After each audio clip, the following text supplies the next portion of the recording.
الحمد لله الذي لم يزل عالما قديرا حيا قيوما سميعا بصيرا، والصلاة والسلام على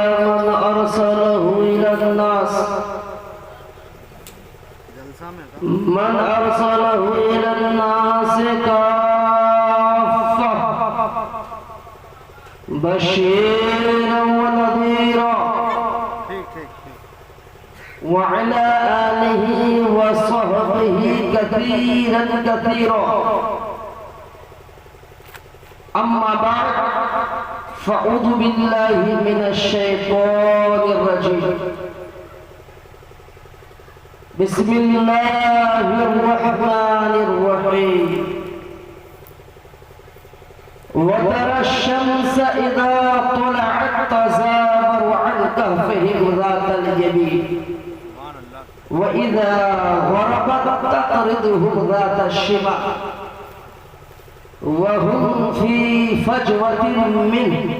ذلك من آيات الله، من يهد الله فهو المهتد، ومن يضلل فلن تجد له وليا مرشدا. صدق الله العظيم، وصدق رسوله النبي الأمين المتين الكريم، ونحن على ذلك لمن الشاهدين والشاكرين، والحمد لله رب العالمين.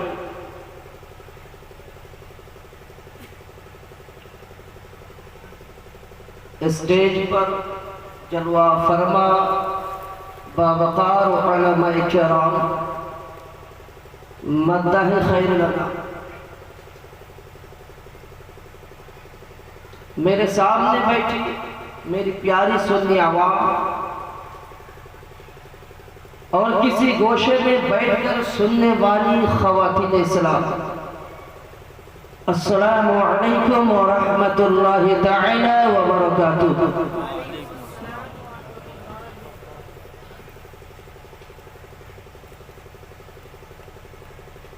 پیارے سامعین،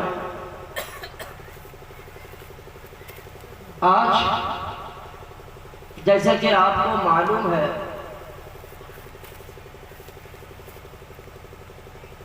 ایک ولی کامل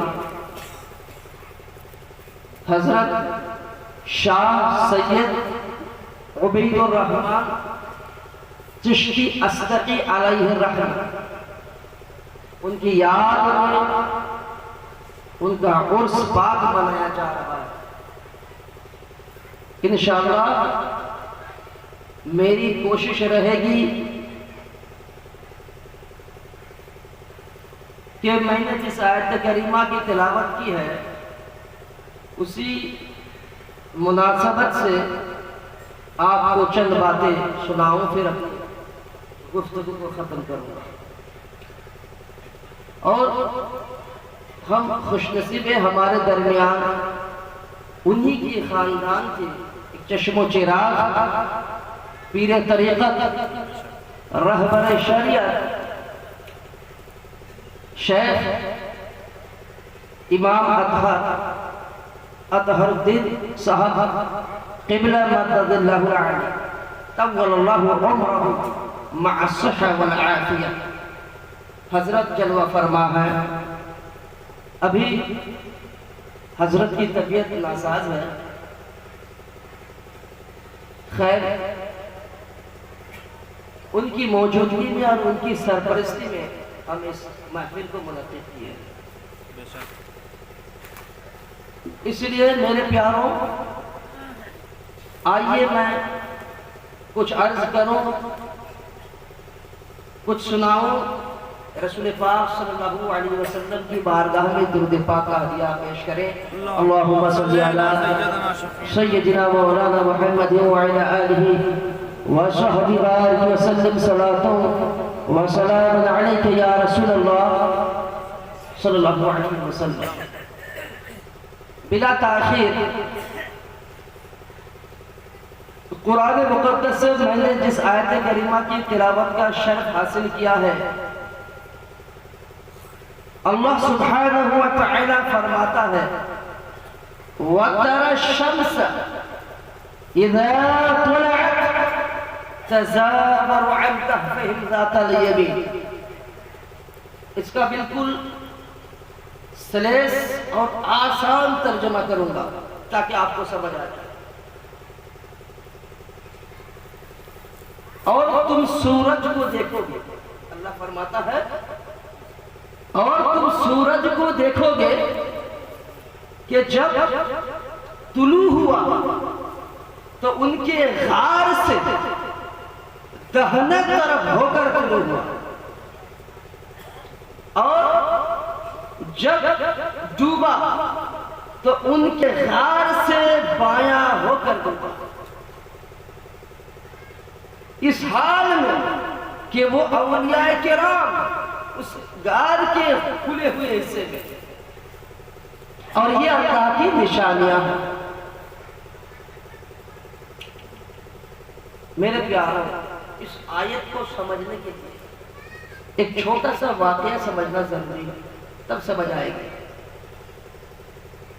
وہ واقعہ یہ ہے، اور جو واقعہ کسی ملا مولوی کی کتاب کا واقعہ نہیں ہے بلکہ خود قرآن کا واقعہ ہے۔ قرآن میں ایک سورہ ہے، سورہ کہف، اس سورہ میں اللہ سبحانہ و تعالی اپنے چند اولیاء اللہ کا ذکر فرمایا ہے۔ بنی اسرائیل میں کچھ اولیاء کرام تھے، بنی اسرائیل میں چند اولیاء تھے،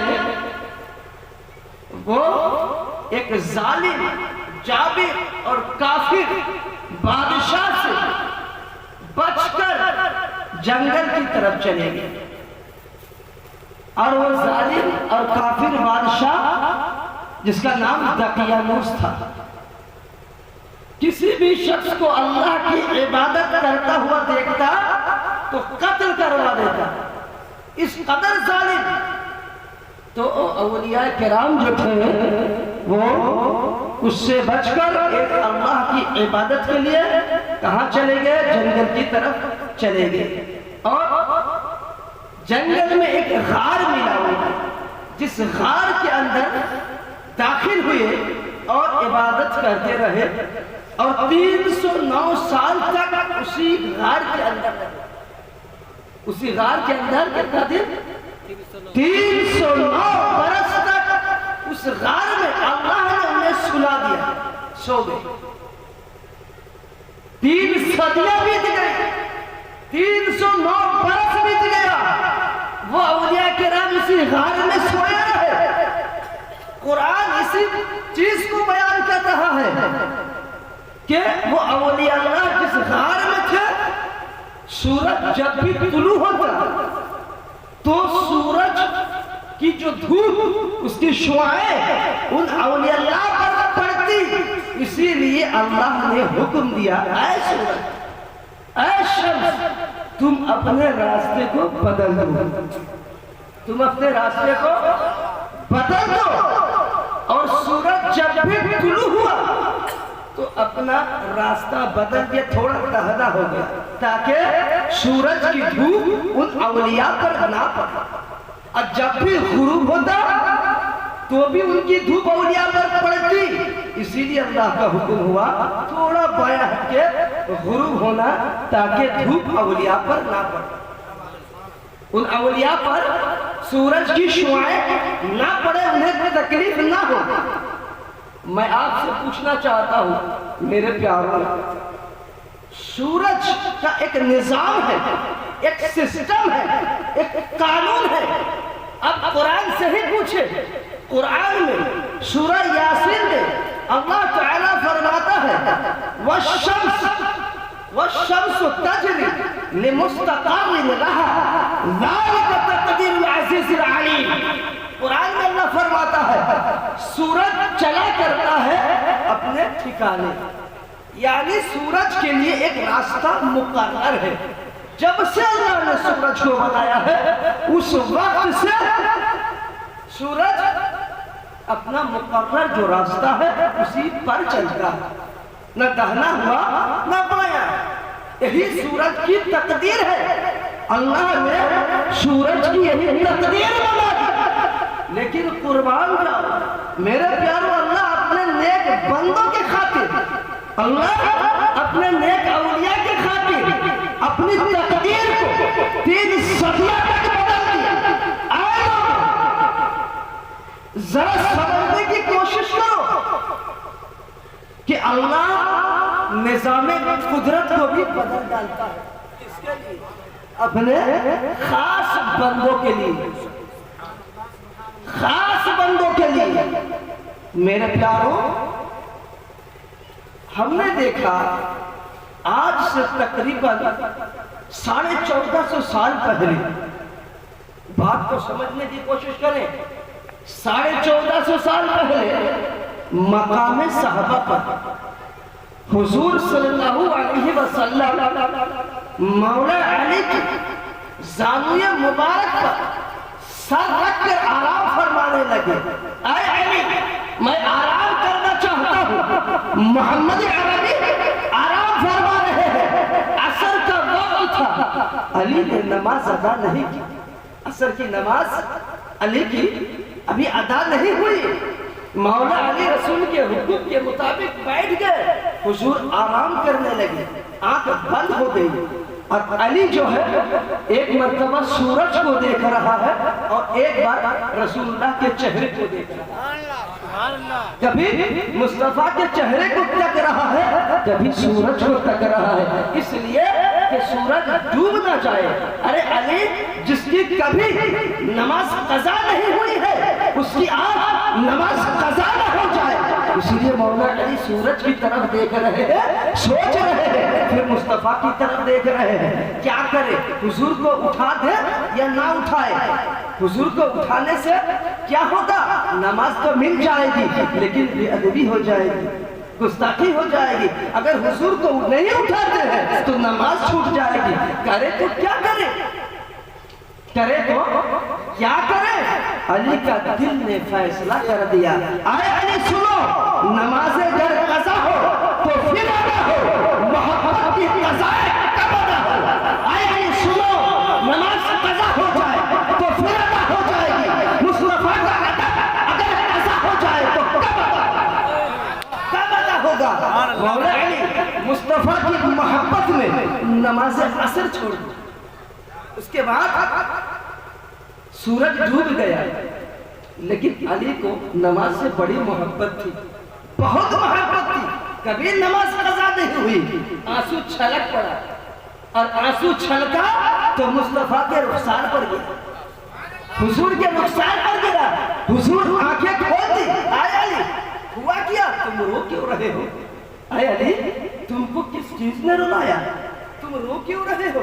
مولا علی، یا رسول اللہ، آپ تو جانتے ہیں، آپ جانتے ہیں یا رسول اللہ، یا حبیب اللہ صلی اللہ علیہ وسلم، اب تک میں نے عصر کی نماز ادا نہیں کی، سورج ڈوب گیا۔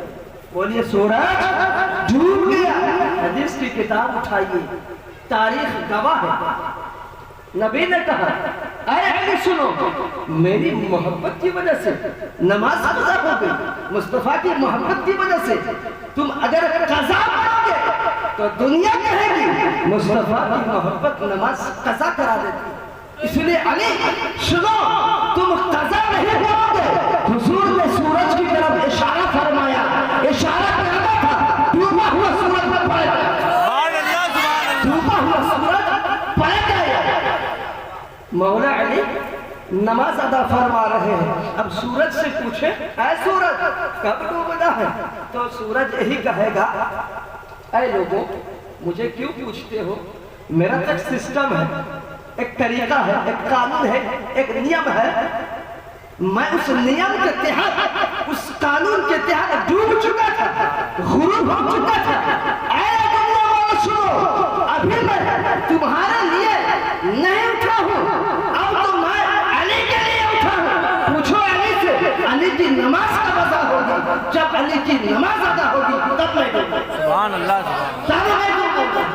تو میرے پیاروں آپ نے دیکھا سورج کا سسٹم ہوتا ہے نا، کبھی کوئی سورج کو اس کے سسٹم کو بدل پایا؟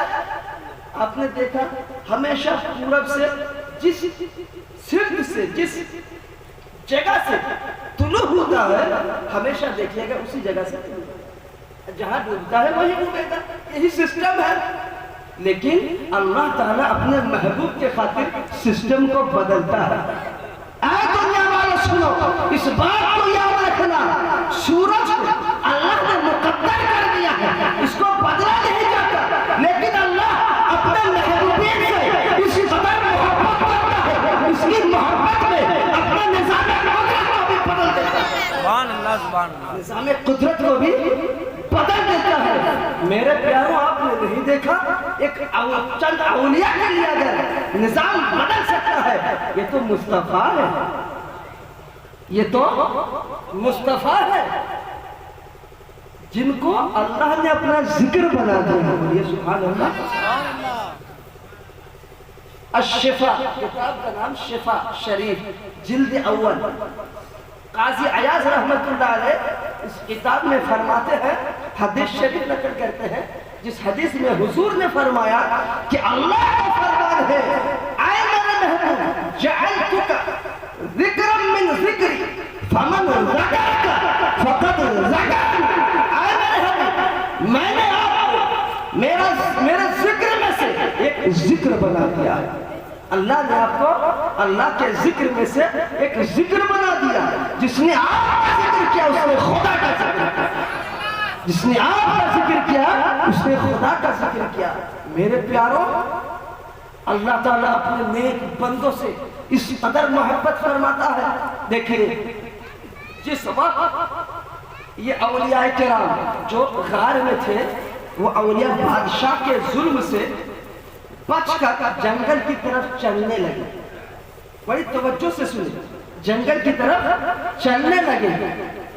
اور یہ جو میں بیان کر رہا ہوں نا، کسی بھی تفسیر اٹھائے، تفسیر رازی دیکھے، تفسیر جلالین دیکھے، تفسیر بیضاوی دیکھے، تفسیر ابو سعود دیکھے، تفسیر کشاف دیکھے، تفسیر روح البیان دیکھے، تفسیر روح المعانی دیکھے، تفسیر در المنصور دیکھے، کوئی تفسیر اٹھا دے، لیکن میں جو بیان ہر تفسیر میں ملے گا آپ کو، لیکن میں جس تفسیر کی بات کر رہا ہوں، جہاں سے بیان کر رہا ہوں، وہ ہے تفسیر قرطبی۔ تفسیر قرطبی میں موجود ہے، یہ اولیاء کرام جنگل کی طرف چل رہے تھے، راستے میں ایک کتا ان کے پیچھے پیچھے چلنے لگا، تو یہ اولیاء اس کتے کو پتھر اٹھا کر مارنے لگے۔ کیوں؟ اس لیے یہ کتا اگر چلے گا پیچھے پیچھے تو کتے کی ایک فطرت ہے، عادت بھونکنا، یہ بھونکے گا، اور جب بھونکے گا تو بادشاہ کو خبر ہو جائے گی، ہمیں قید کر لیا جائے گا، اسی لیے کتے کو بھگا دیا جائے۔ لیکن قربان جب اللہ اکبر اس کتا کا حال دیکھے، اس کو مارا جا رہا ہے لیکن پیچھے ہٹنے کو تیار نہیں ہے، اور سامنے کے دونوں پیر کو اٹھا لیا۔ تفسیر قرطبی میں موجود ہے، دونوں پیر کو اٹھا لیا، گویا زبان حال سے کچھ کہنا چاہتا ہے، کچھ کہنا چاہتا ہے۔ اللہ کی بارگاہ میں عرض کرنے لگا، مالک مجھے زبان عطا کر، میں تیرے نیک بندوں سے بات کرنا چاہتا ہوں۔ اللہ نے زبان عطا کی تو کتا نے کہا، کتا کا لفظ موجود ہے، واللہ انی احب الاولیاء والصالحین، کتا نے کہا خدا کی قسم میں اولیاء اللہ اور صالحین سے محبت کرتا ہوں، محبت کرتا ہوں۔ پھر وہ اولیاء کرام اس کتے کو ساتھ لے لیے اور کتا کہا ان اولیاء کے ساتھ غار میں چلے گئے، اولیاء اللہ غار کے اندر چلے گئے اور کتا غار کے دروازے پر بیٹھ گیا، ان کی حفاظت کے لیے دروازے پر بیٹھ گیا۔ اس کے بعد اب قرآن سے پوچھو، قرآن اس کتے کے بارے میں کیا بتا رہا ہے؟ قرآن میں ہے قلبہم باسط ذرعیہ بالوسیل، علماء کرام موجود ہے اور حفاظ کرام بھی موجود ہے۔ قرآن کی آیت ہے، قرآن میں اللہ تعالیٰ فرماتا ہے کہ ان لوگوں کا کتا یعنی اصحاب کہف کا کتا اپنے سامنے کے دونوں پیر کو بچھا کر یوں بیٹھا ہوا ہے۔ میرے پیاروں، میں آپ سے پوچھنا چاہتا ہوں، آپ میں اگر کوئی کتا کا شوقین ہو، کتا رکھتا ہو، تو کبھی مجمع میں آ کر بھلا یوں بھی بیان کرتا ہے میرا کتا یوں بیٹھتا ہے؟ یہ کوئی بیان کرنے کی چیز ہے؟ یہ کوئی بیان کی چیز ہے کہ کتا کس طرح بیٹھتے ہیں اس کو بیان کیا جائے؟ لیکن قربان جاؤ اللہ کی ذات پر کہ اللہ تعالیٰ کے نیک بندوں کی صحبت میں رہنے والا کتا، اللہ کے نیک بندوں کی تعظیم اور ادب احترام کرنے والا کتا کا ذکر، کتا کی بات قرآن میں اللہ تعالیٰ کہتا ہے کہ ان کا کتا یوں بیٹھا ہوا ہے، یوں بیٹھا ہوا ہے۔ تو اولیاء اللہ کے در سے جڑنے والا کتا بھی قرآن میں جہاں پہ اولیاء کا ذکر ہوتا ہے وہی ان کی بھی بات ہوتی ہے۔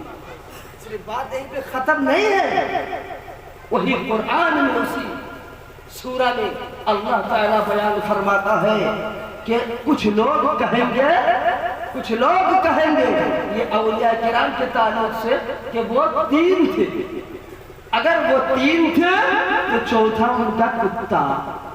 کچھ لوگ کہیں گے وہ 5 تھے، اگر وہ 5 تھے تو چھٹا ان کا کتا۔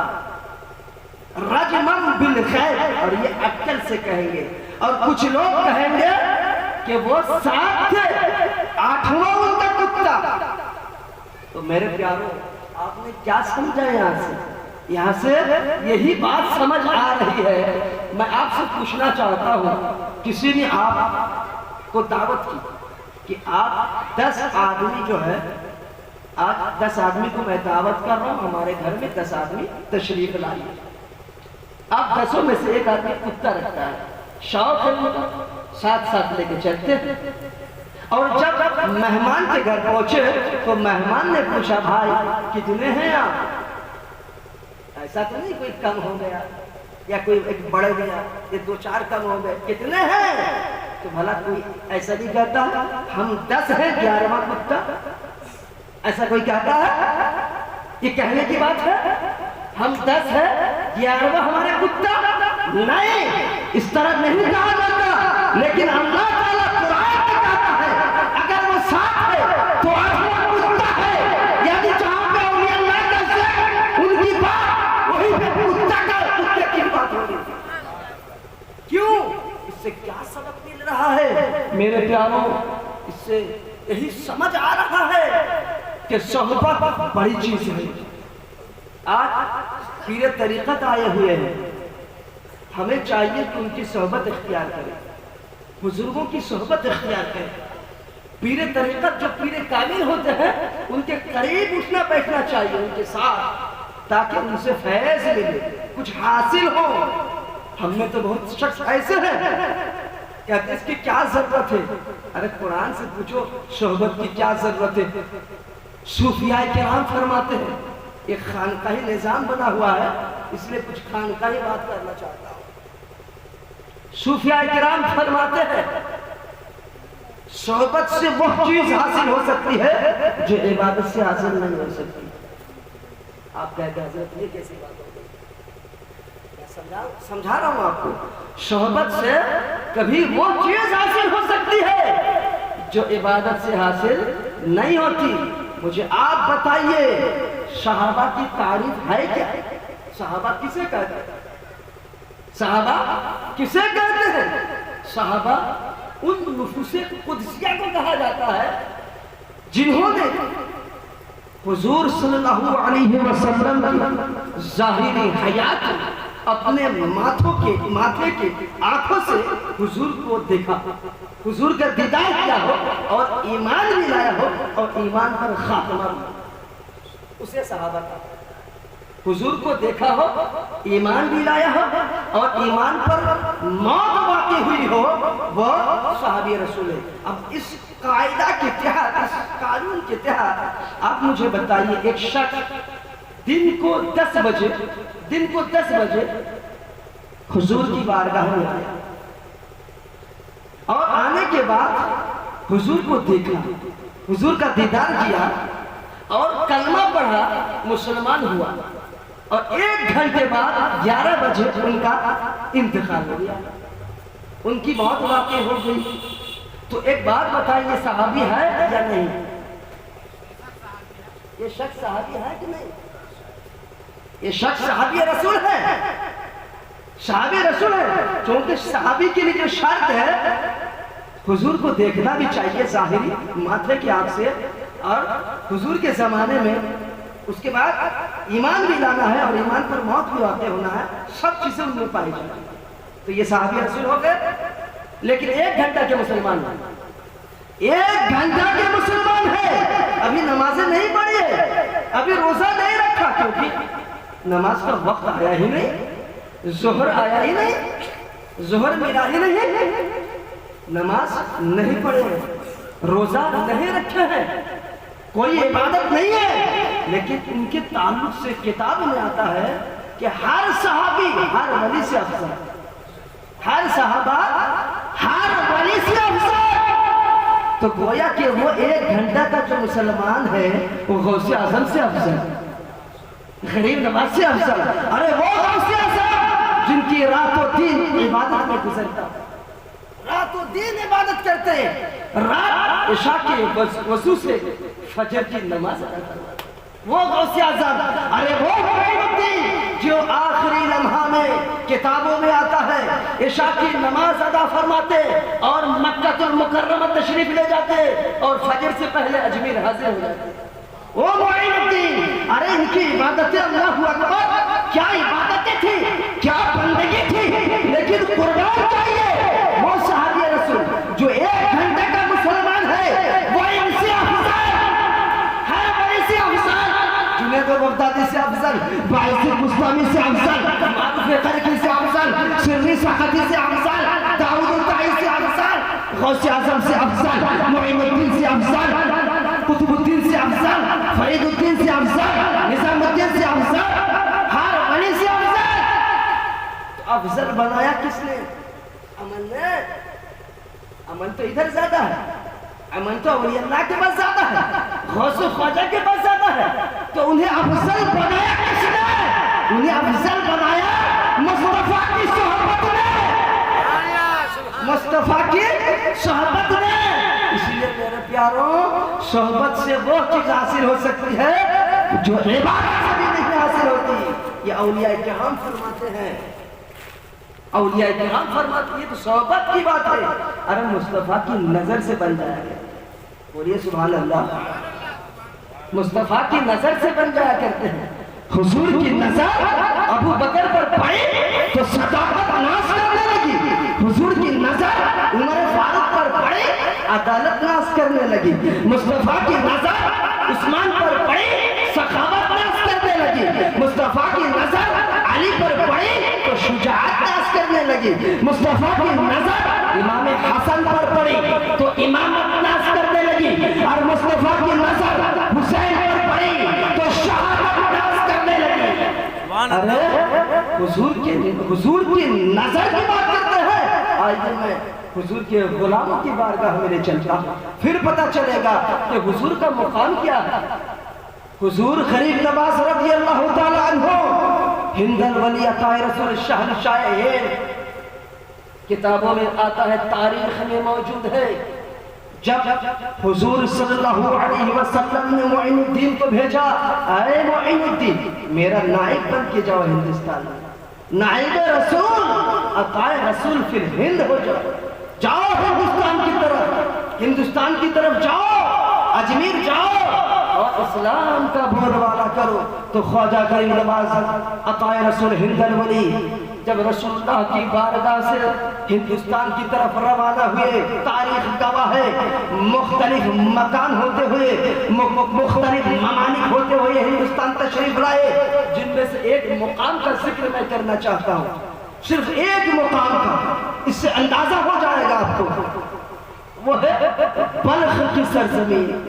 جب آپ بلخ میں پہنچے، اللہ اکبر، اس وقت وہاں ایک فلسفی رہتے تھے، ایک فلسفی اور حکمت داں جو صوفیاء کرام کو انکار کرتے تھے، صوفیہ سے تکلیف تھی، انہیں چڑ تھی، تصوف کو نہیں مانتا، صوفیہ سے نفرت کرتا تھا، جس کو مولانا ضیاء الدین کہا جاتا ہے۔ تو مولانا ضیاء الدین کا ایک بہت بڑا مدرسہ تھا، اس مدرسے میں آپ اپنے شاگردوں کو درس دیتے تھے، حکمت کا درس دیتے تھے اور فلسفے کا درس دیتے تھے۔ خواجہ غریب نواز کا جب گزار فلک سے ہوا تو آپ وہیں پہ ایک باغ میں ٹھہرے جو ان کے مدرسے سے قریب تھا، اور ان کے حکم کے مطابق، خواجہ غریب نواز کے حکم کے مطابق ان کے خادم ایک چڑیا کو بھون کر آپ کے سامنے پیش کیا۔ جب آپ کے سامنے پیش کیا اس وقت مولانا ضیاء الدین ادھر سے گزر رہے تھے۔ معین الدین نے کہا اے مولانا ضیاء الدین آئیے، تشریف رکھیں، دسترخوان پہ۔ تو مولانا ضیاء الدین بیٹھ گئے تو خواجہ غریب نواز نے ایک ران خود اٹھایا اور ایک ران ان کو دیا کہ ایک ران تم کھانا اور ایک میں کھاتا ہوں، تاریخ گواہ ہے۔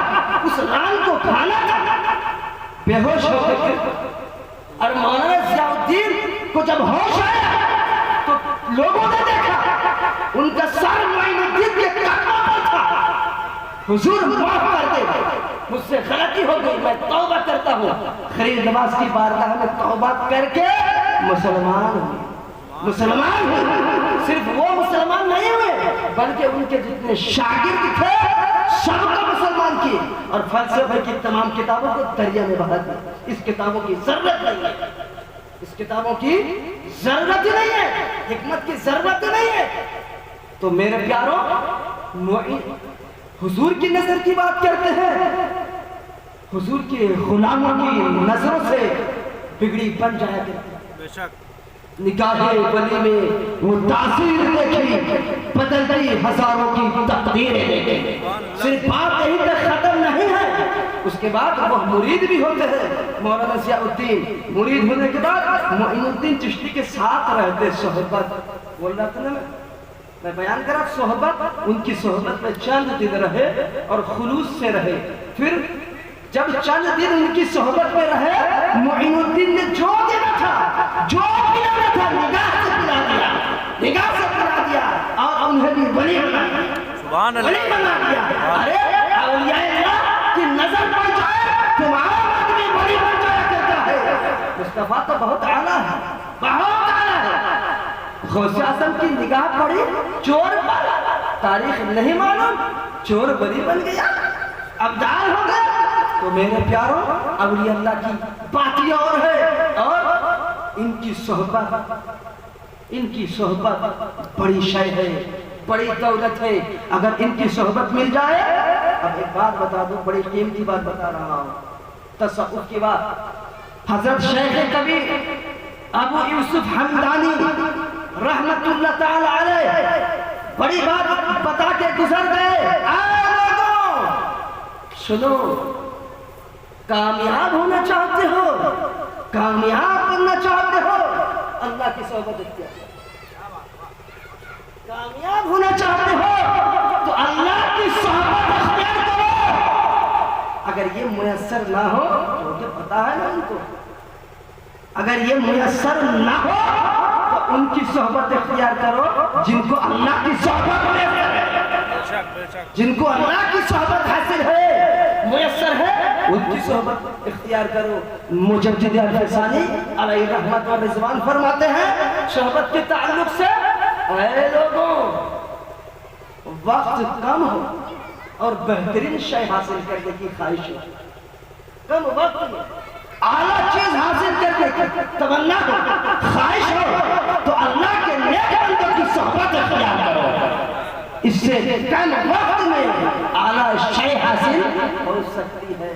میرے پیاروں، صحبت کو کیا سمجھنے ہیں؟ کہتے ہیں اولیاء اللہ کے انتقال کے بعد، پردہ کرنے کے بعد ہم جاتے ہیں مزارات پر، ان کی تعظیم کرتے ہیں، ان کا سمان کرتے ہیں، احترام کرتے ہیں، فاتحہ پڑھتے ہیں۔ میرے پیاروں ایک بات بتائیے، کیا جب وہ حیات میں تھے ولی نہیں تھے؟ جب وہ حیات میں تھے ولی نہ تھے؟ اگر حیات میں ولی نہ ہوتے تو اب بھی ولی نہیں ہے؟ تو حیات میں تھے تو ان کی قدر کیوں نہیں کی؟ ان کی صحبت اختیار کیوں نہیں کی؟ کیا قرآن نہیں پڑھا؟ قرآن میں اللہ نے کیا فرمایا ہے اولیاء اللہ کی صحبت کے بارے میں؟ کیا قرآن نہیں پڑھا؟ قرآن میں اولیاء اللہ کا ذکر موجود نہیں ہے؟ میرے پیاروں موجود ہے۔ اللہ والے وہ ہے جو مومن کامل ہے اور متقی ہے، متقی ہے جن کے ظاہر بھی تقوی شعار ہے اور باطن بھی تقوی شعار ہے۔ یا اولیاء اللہ ہے۔ ایسے لوگ اگر تمہیں مل جائے کہیں پر، ایسے پیر کامل کہیں پر بھی مل جائے، اس پیر کامل کا ادب کرو، کیونکہ وہ اللہ کے پیارے ہیں۔ وہ اللہ سے محبت کرتا ہے، اللہ اس سے محبت کرتا ہے۔ اسی لیے پیاروں اگر تم انہیں محبت کرتے تو اللہ تمہیں محبت کرے۔ اس لیے ان کو سمجھو۔ اور آج ہمارے بیچ میں جو ذات جلوہ گر ہیں، آپ نے کیا سمجھ لیا ہے؟ جن کے عرس منا رہے ہیں انہی کے باغ کے باغیچے کے ایک پھول ہے، مہکتے ہوئے پھول ہے۔ بے شک بے شک۔ اور صرف ایک پیر طریقت نہیں ہے، ایک پیر طریقت نہیں ہے، صرف پیر کامل صرف آپ نے کیا سمجھا؟ صرف ایک پیر کامل اولاد رسول بھی ہے، بے شک بے شک۔ پیر کامل بھی ہے، اولاد رسول بھی ہے۔ ارے رسول اللہ صلی اللہ علیہ وسلم کی اولاد بھی ہے، علی کی اولاد بھی ہے۔ یہ بہت بڑا شرف ہے، یاد رکھنا۔ رسول پاک صلی اللہ علیہ وسلم نے ارشاد فرما دیا، اے لوگوں اگر میری محبت چاہتے ہو، میرے اہل بیت سے محبت کرو۔ حضور نے فرما دیا من مات علی حب آل محمد مات شہیدا ومن مات علی بغض آل محمد مات کافرا۔ جو میرے اہل بیت کی محبت میں مرا وہ شہید کی موت مرا، اور جو ان کے بغض میں مرا کافر کی موت مرا۔ کون سی موت پسند کرتے ہو؟ اسلام کی موت، ایمان کی موت؟ تو اہل بیت سے محبت کرو۔ پتہ ہے میں ایک پروگرام میں گیا تھا، کچھ لوگ میرے پاس آئے کہ حضور کچھ لوگ یہاں پہ ایسے ہیں نا جو علی کا ذکر کثرت سے کرتے ہیں، اہل بیت کا ذکر بہت کرتے ہیں، وہ لوگ شیعہ ہیں۔ تو پھر وہ چلے گئے تو کچھ وہ لوگ آئے جو دوسرے لوگ گروہ تھے، وہ آگے حضور ہم پر کچھ لوگ الزام لگائے، کہتے ہیں شیعہ، کہتے ہیں شیعہ ہیں۔ کہہ رہے کیوں الزام لگاتے ہیں؟ اس لیے ہم علی کا ذکر زیادہ کرتے ہیں، اہل بیت کا ذکر کرنا پسند کرتے ہیں، ان کا ذکر زیادہ سے زیادہ بیان کرنا سننا ہمیں محبوب ہے۔ میں نے کہا سنو، کیا تمہیں ابو بکر صدیق کا ذکر پسند نہیں ہے؟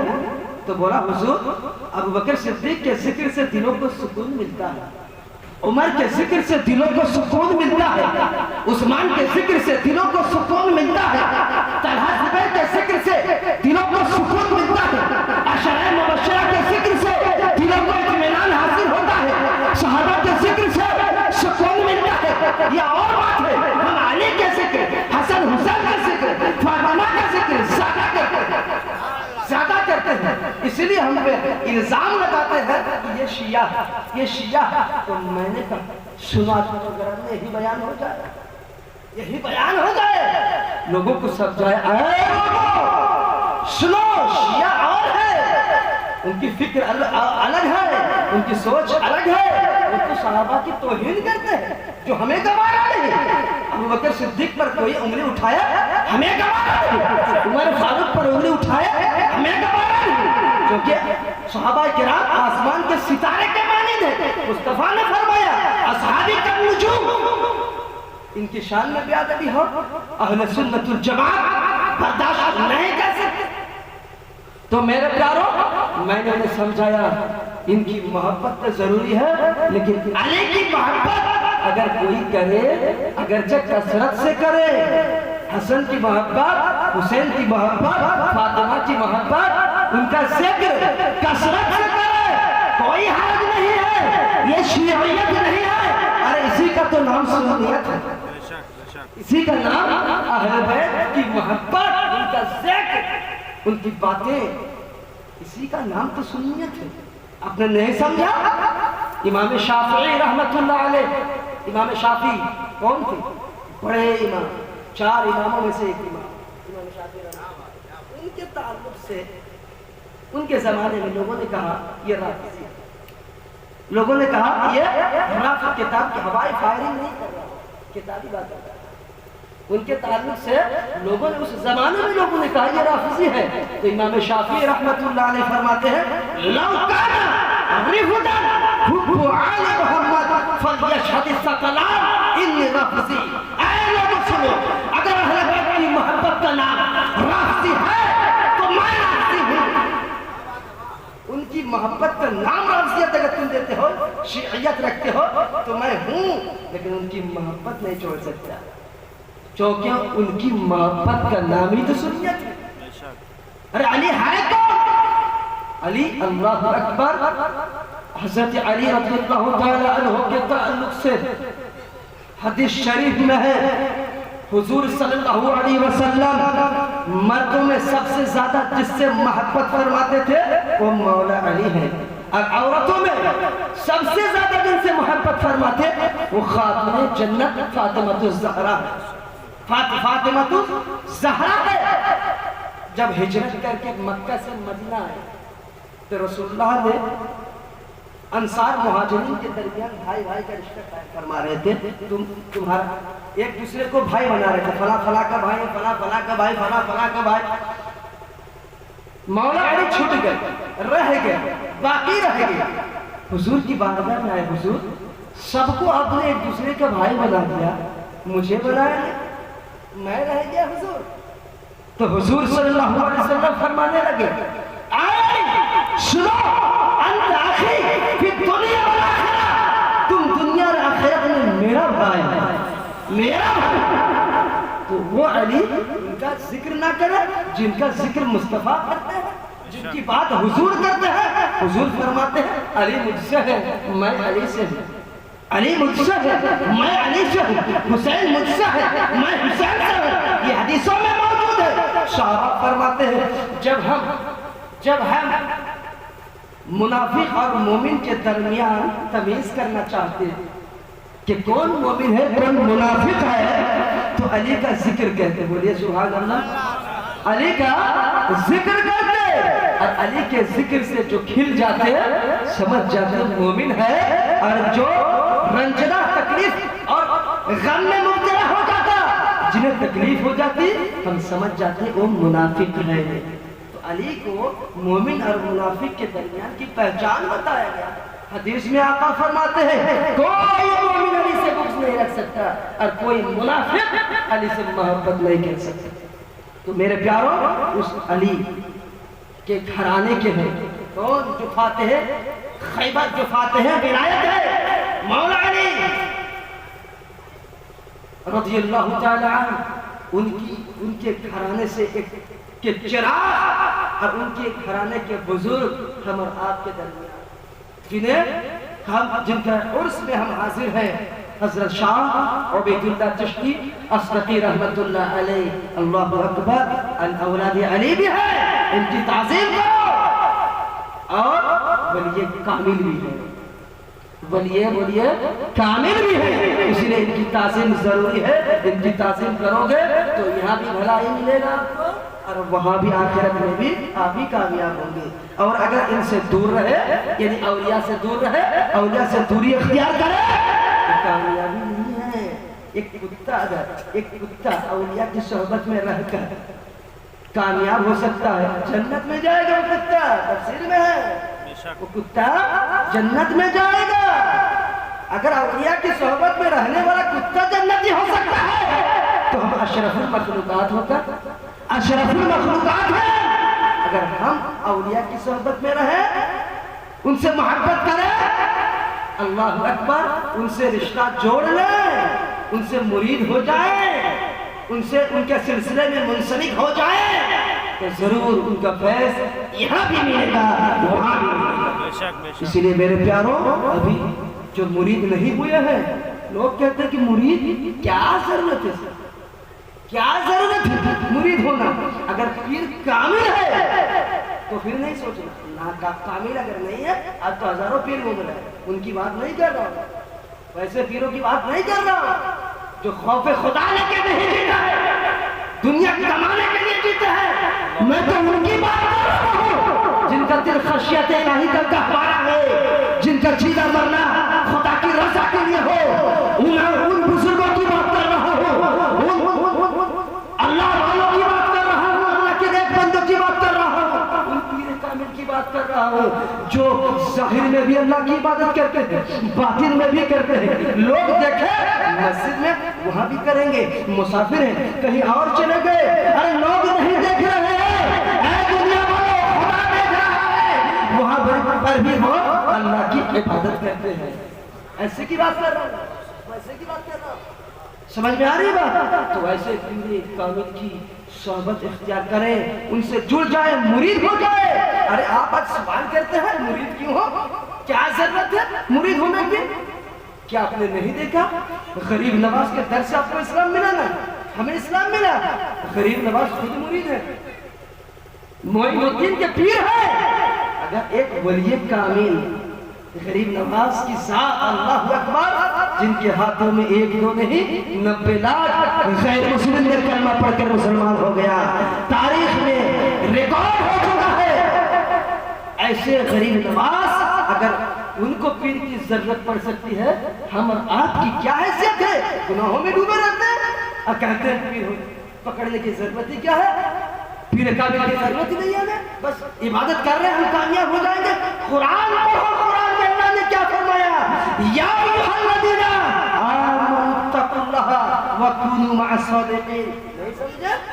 اے ایمان والو اللہ سے ڈرو, پہلے تو ایمان لاؤ, پھر نیک عمل کرو, خدا سے ڈرو. اس کے بعد صرف ایمان لانا اور عبادت کرنا اس پر ختم نہیں ہے, اس پر بس نہیں ہے. اللہ نے فرمایا وَكُونُوا مَعَ الصَّادِقِينَ, اور سچوں کے ساتھ جڑ جاؤ, سچوں کے ساتھ مل جاؤ, جڑ جاؤ, ان کے ساتھ. علامہ رومی رحمت اللہ علیہ فرماتے ہیں سچوں کے ساتھ رہنے سے فائدہ کیا, ایک زمانہ صحبت باولیاء بہتر از 100 سالہ طاعت بیریا. علامہ رومی فرماتے ہیں اولیاء اللہ کی بارگاہ میں کچھ دیر بیٹھنا 100 سال کی عبادت سے بہتر ہے. کون فرماتے ہیں؟ علامہ رومی. علامہ رومی فرماتے ہیں ہر کے خہد ہم نشینی با خدا او نشینت در حضور اولیاء. جو چاہتا ہے میں اللہ کے قریب بیٹھوں, اسے چاہیے اولیاء اللہ کے قریب بیٹھے, کیونکہ اولیاء اللہ کے قریب بیٹھنا خدا کے قریب بیٹھنا. کون کہتے ہیں؟ علامہ رومی, روم کے سب سے بڑے علامہ عالم فرما رہے ہیں. ایک دن کیا ہوا, علامہ رومی رحمت اللہ علیہ بچوں کو درس دے رہے تھے, بچوں کو درس دے رہے تھے, تعلیم دے رہے تھے. ایک فقیر دروازے پر آ گیا, ایک فقیر آ گیا. فقیر نے پوچھا اے رومی, یہ چیز what is this, یہ چیز یہ کیا ہے؟ علامہ رومی نے کہا ارے یہ تو نمی نمی, یہ شریعت کی بات ہے, تم نہیں سمجھ سکتے. بولا اچھا, بولا ہاں. وہ فقیروں کا مزاج تو جانتے نا, بڑے شانت مزاج ہوتا ان کا, چپ چاپ کھڑے ہیں, چلو وہی صحیح, کھڑے ہیں. علامہ رومی ناشتہ کا وقت ہوا, بچے کو چھٹی دیا, چلے گئے ناشتہ کرنے. اور یہ فقیر آئے جس الماری کے اندر علامہ رومی کی قیمتی کتابیں تھیں, ساری زندگی کی محنتیں تھیں. اس الماری کے پاس مدرسے کے صحن پر ایک حوض بنا ہوا تھا, پانی کا حوض بنا ہوا تھا. اس حوض میں ڈال دیا, اور الماری کو حوض میں ڈال دیا. تمام کتابیں حوض میں چلی گئی, سب کتابیں حوض میں, سب بھیگ گئی, برباد ہو گئی. علامہ رومی جب اندر سے باہر آئے, ارے یہ تم نے کیا کر دیا؟ اے فقیر یہ تم نے کیا کیا؟ میری تمام محنتوں کو ضائع کر دیا, میری تمام مشقتوں کو برباد کر دیا، سارا علم میں نے اس میں جمع کیا تھا، میرا علم کو ضائع کر دیا تو نے، اے فقیر تو نے کیا کیا؟ تو فقیر کہتے ہیں، شمس تبریز کہتے ہیں، اے رومی کیا تمہیں چاہیے؟ چاہیے وہ کتابیں؟ کہ اب چاہیے بولنے سے بھی کیا ملنے والی ہے؟ آپ نے تو حوض میں ڈال دیا اور سیاہی مٹ گئی ہوگی، اب کچھ نہیں بچے گا، ختم ہو گیا۔ علامہ وہ فقیر کہے چاہیے تو بولو، چیخنے سے فائدہ، چاہیے آپ کو؟ کہ ہاں چاہیے ہمیں۔ تو شمس تبریز حوض میں ہاتھ ڈالے، ایک ایک کر کے کتاب اٹھاتے رہے، ان کو دیتے رہے، ایک ایک کتاب اٹھائے ان کو دیے، کسی کتاب سے کوئی حرف نہ مٹا، کتابیں جیسی تھی ویسے ہی ہے، اور پانی سے کوئی کتاب بھیگی تک سبحان اللہ سبحان بھیگی تک نہیں۔ جب یہ ماحول دیکھا، یہ حال دیکھا، تو علامہ رومی چیخ اٹھے، پکار اٹھے، اے فقیر یہ چیز، ارے یہ کیا ہے؟ فقیر کہنے لگے ہاں خالص نمی دانم، ارے یہ خالص تو نمی دانم، تم نے ایسا ہی کہا تھا نا، تم نے ایسا ہی کہا کہ شریعت کی بات ہے تم نہیں سمجھ سکتے، تو سنو یہ طریقت کی بات ہے تم نہیں سمجھ سکتے، سبحان اللہ سبحان اللہ، یہ طریقت کی بات ہے تم نہیں سمجھ سکتے۔ علامہ رومی جب یہ دیکھے کہ حضور مجھے اتنا سال کا جو علم مجھے حاصل ہوا تھا تو ضائع ہونے والا ہی تھا، اور جس علم نے بچا لیا وہی علم کی ضرورت ہے، وہی علم مجھے چاہیے۔ شمس تبریز کے پیچھے پیچھے چلے گئے، ان کی غلامی اختیار کر لیے، ان کے غلام ہو گئے، اور ایک دن آیا جب شمس تبریز نے انہیں ملا دیا، انہیں کامل بنا دیا، تو وہی علامہ روم فرماتے ہیں مولوی ہرگز نہ شو مولا تا غلام شمس تبریزی نہ شو، تا غلام شمس تبریزی نہ شو۔ میں اپنے ذوق کے مطابق ترجمہ کر رہا ہوں۔ علامہ رومی فرماتے ہیں، جلال الدین رومی، میں مولوی ہی تھا، میں روم کا مولوی ہی تھا اس وقت جب تک شمس تبریز کی غلامی نہیں، اور شمس تبریز کی غلامی نے مجھے مولوی سے مولا بنا دیا۔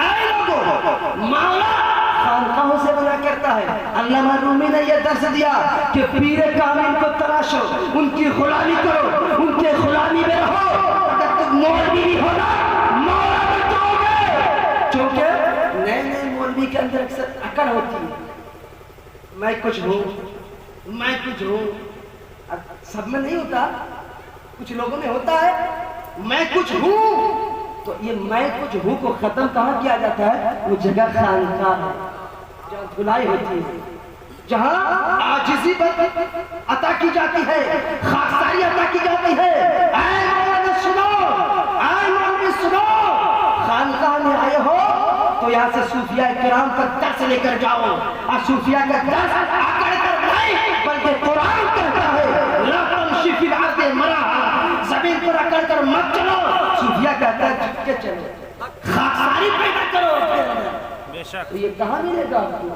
آپ تو صحبت سے بھاگ رہے ہیں، ہم آج صحبت سے بھاگ رہے ہیں، ایک اللہ کی ولی کی یاد کا پروگرام ہے، اور ہمارا حال اللہ اکبر ٹہل رہے، گھوم رہے چوک، ادھر سے ادھر، ادھر سے ادھر، ہمیں ملے گا بھائی، بولیے نا، ملنے کے لیے نا محنت کرنی پڑتی ہے، ایسے حاصل نہیں ہو جاتی کوئی چیز۔ اور ایک بات یاد رکھیں، علامہ ابو طالب مکی رحمۃ اللہ علیہ اپنی کتاب میں فرماتے ہیں کہ نقصان کا جو آغاز ہوتا ہے نا وہ غفلت سے ہوتا ہے، نقصان کا آغاز غفلت سے ہوتا ہے۔ آج ہم لوگ ابھی بھی غافل ہیں، غفلت میں۔ نماز پڑھیے نا، ارے پڑھیں گے، ارے پڑھیے نا، ارے پڑھیں گے، غفلت نہیں ہے، یہی نقصان کی طرف لے جاتا ہے۔ حضرت سے مرید ہو جائیے نا، یہ قابل ہے، ارے ہو جائیں گے، ٹائم ہے نا، جب موت واقع ہو جائے گی تو ہو جائیں گے، ارے مرنے تو دو پہلے، مرنے کے بعد ہوں گے۔ تو میرے پیاروں، ہمارا حال بہت خراب ہو چکا ہے، ایسے ماحول میں ہم جی رہے ہیں اور شکایت کرتے ہیں حضور ہمیں پریشانی ہو رہی ہے، تکلیف ہو رہی ہے، پرابلم ہو رہا ہے، مسلمانوں کو ستایا جا رہا ہے، ذرا اپنے حالت کا جائزہ کرو، اپنی حالت کے جائزہ لو. آج ہم کیوں نہ ستائے جائیں؟ ایک زمانہ تھا جنگ بدر میں 313,000 پر حاوی تھا. آج کا دور ہے ہم ہزاروں ہیں پر مغلوب ہے. وجہ کیا ہے؟ اے مسلمانوں، اپنے آپ کو بدلنے کی کوشش کرو. مسجد ویران ہے، مسجدوں میں ہمیں من نہیں لگتا ہے، ہمارا دل نہیں لگتا، ہمیں اچھا نہیں لگتا ہے. تو میرے پیاروں، عبادت میں اگر اچھا نہ لگے من کو تو کیا حال ہے؟ سمجھ ہی رہے نا؟ بتانے کی ضرورت ہے. اپنے آپ کو بدلیے، چینج کیجئے. جب خود کو بدل دیجئے گا نا تو ساری چیزیں آپ کے پاس آ جائیں، سب آپ کے غلام ہو جائیں گے. یہ اولیاء کا معاملہ کیا ہے؟ اولیاء سے سب کیوں ڈرتے پتا ہے؟ اولیاء ایک سے ڈرتے ہیں. اولیاء اللہ ایک سے ڈرتے ہیں. یہی وجہ ہے کہ ہر ایک ان سے ڈرتے ہیں، ہر ایک ان سے ڈرتے ہیں. اور ہمارا حال یہ ہے ہم ایک سے نہیں ڈرتے ہیں. یہی وجہ ہے ہر ایک سے ڈرتے ہیں، ہر ایک سے ڈرتے ہیں. تو میرے پیاروں، اللہ کا خوف دل میں بسائیے، خدا کا خوف لائیے. عبادت سے غفلت نہ برتیے، اس میں کامیابی نہیں ہے. اللہ تعالیٰ کی بارگاہ میں دعا گو ہوں اللہ تعالیٰ ہمیں عبادت کی توفیق عطا فرمائے. بولیے آمین. درود پاک پڑھیں. اللہم صلی علی سیدنا مولانا محمد وعلی آلہ وصحبہ بارک وسلم. صلاۃ و سلام علیک یا رسول اللہ یا حبیب اللہ صلی اللہ تعالی علیہ وسلم. میرے پیاروں، بس یہیں پہ گفتگو کو ختم کر رہا ہوں میں. اور آخری کی جو آیت باقی رہ گئی انشاءاللہ، من یہد اللہ فہو المہتد ومن یضلل فلن تجد له ولیا مرشدا.